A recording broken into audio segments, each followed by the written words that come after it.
Kagaro Student Union GSU ringkat bat katu katni ki NGO bat ki seng bhalang kala IT ya ka jingtho ka babnya sha ulat ka jila da ka badawa ban menjur no mardor ya ka binta ban penlong ya ka ST certificate ka badan kam ban yashim benta haki election jong ka Gar Hills Autonomous District Council GHADC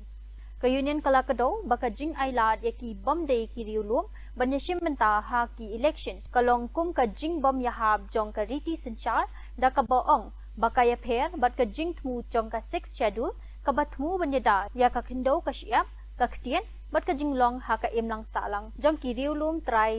muluk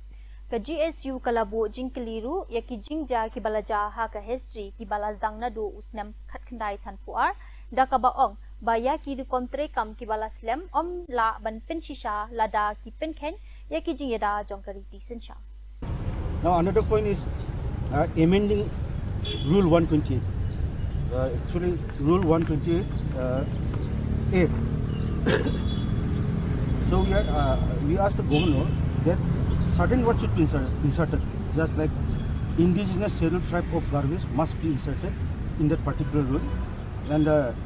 another is this one, District Council Composition Executive Committee, Chapter 1, General. Here for qualification for membership, again paragraph 8A, this word indigenous scheduled tribe of Garvis must be inserted so that non-tribals cannot vote in the district council. So we talk about